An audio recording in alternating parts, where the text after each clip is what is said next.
সম্ভাব্য আইনজীবী ভাই বোনেরা, আশা করি ভালো আছেন।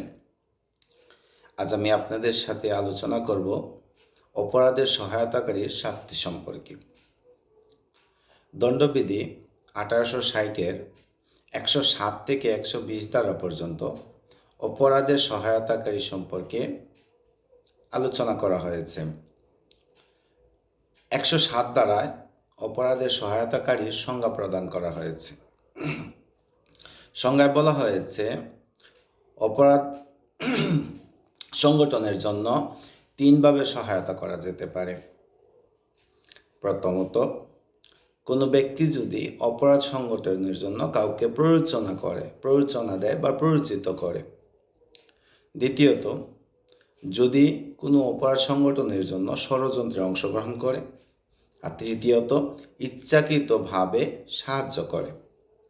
এই দ্বারা আরও বলা হয়েছে, সহায়তা করার জন্য শাস্তি নির্ধারিত যদি না থাকে, অপরাধের সহায়তাকারী মূল অপরাধের জন্য নির্ধারিত শাস্তিতে দণ্ডিত হবে। অর্থাৎ এই ধারা থেকে এইটুকুই বোঝানো হয়েছে যে কোনো ব্যক্তি যদি কোনো অপরাধে সহায়তা করে আর ওই সহায়তাকারীর জন্য কোনো শাস্তি নির্ধারিত না থাকে, তাহলে মূল আসামি যে শাস্তি পাবে, সহায়তাকারীও সেই একই শাস্তি পাবে। 109 ধারায় অপরাধের সহায়তা সম্পর্কে যে শাস্তি রয়েছে তার উল্লেখ করা হয়েছে। শাস্তি হলো, কোনো ব্যক্তি কোনো অপরাধ সংগঠনে সহায়তা করলে এবং অপরাধটি সংগঠিত হলে উক্ত অপরাধে যেই দণ্ড সহায়তাকারী ব্যক্তি তদ্রূপ দণ্ডপ্রাপ্ত হবে। অর্থাৎ 107 ধারা এবং 109 ধারায় সিমিলার একটা শাস্তির উল্লেখ রয়েছে। কেন এই শাস্তির উল্লেখ?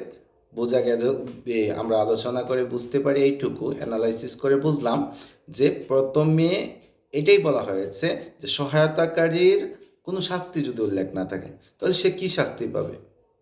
তো দণ্ডবিধির আর এই 1860-এর ধারা 109 এবং 107 অনুযায়ী মূল আসামি যে শাস্তি পাবে, ঠিক একই শাস্তি পাবে সহায়তাকারী। ধারা 105-এ বলা হয়েছে যে মৃত্যুদণ্ড বা যাবজ্জীবন কারাদণ্ডে দণ্ডনীয় অপরাধ অনুষ্ঠানে সহায়তাকারী কি শাস্তি পাবে সেটা উল্লেখ করা হয়েছে।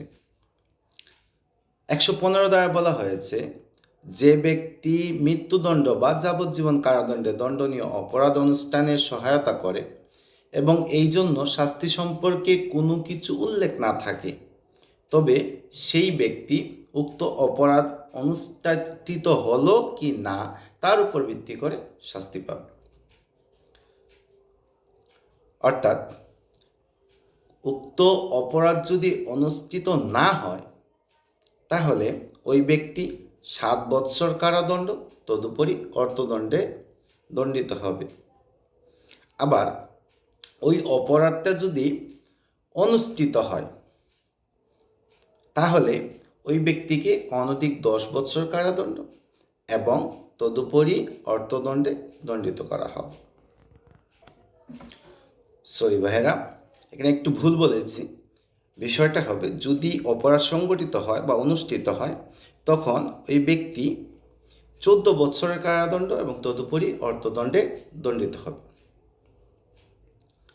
ধারা 120-এর এতে বলা হয়েছে, 120-এ দুইটা ধারা আছে, 120A 120B। 120A-তে বলা হয়েছে, অপরাধমূলক ষড়যন্ত্রে যদি কেউ অংশগ্রহণ করে, তাহলে সেই ব্যক্তির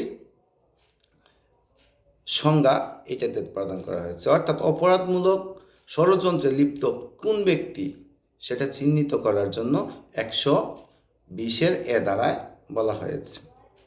120-এর এ ধারায় বলা আছে, যখন দুই বা ততোধিক ব্যক্তি, দুই বা তার বেশি ব্যক্তি কোনো অবৈধ কাজ করতে বা কোনো বৈধ কাজ অবৈধ উপায়ে করতে সম্মত হয়, তখন উক্ত ব্যক্তিরা অপরাধমূলক ষড়যন্ত্র করেছে বলে গণ্য হবে।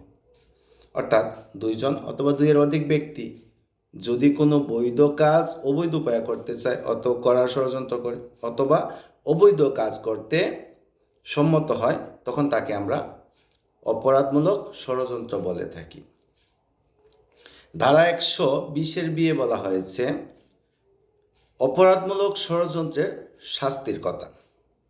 অর্থাৎ অপরাধমূলক ষড়যন্ত্রের কি শাস্তি হবে সেটা ধারা 120-এ আলোচনা করা হয়েছে।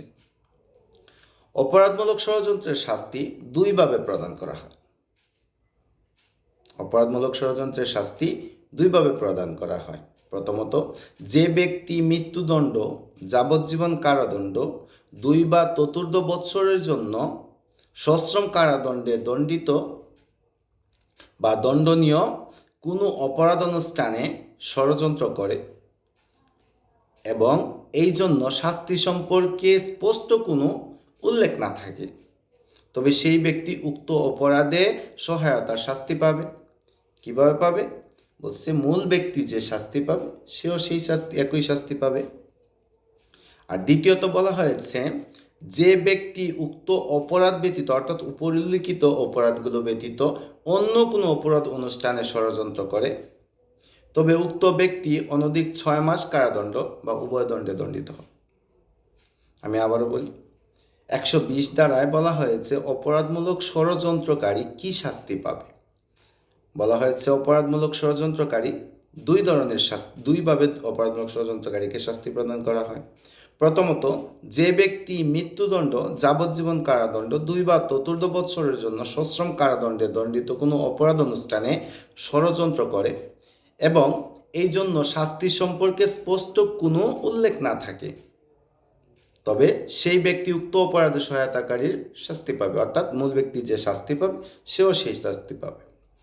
এবং দ্বিতীয়ত, যে ব্যক্তি উপরিল্লিখিত, অর্থাৎ উপরে যে ষড়যন্ত্রগুলোর কথা বলা হয়েছে, মৃত্যুদণ্ডে, যাবজ্জীবন, 2 বা ততোর্ধ্ব বৎসরের উপরে কারাদণ্ডে দণ্ডনীয় অপরাধ, এগুলার ছাড়া সাধারণ কোনো অপরাধ অনুষ্ঠানে ষড়যন্ত্র করে, তবে উক্ত ব্যক্তির অনধিক 6 মাস কারাদণ্ড বা উভয় অর্থদণ্ড অথবা উভয় দণ্ডে দণ্ডিত হতে পারে।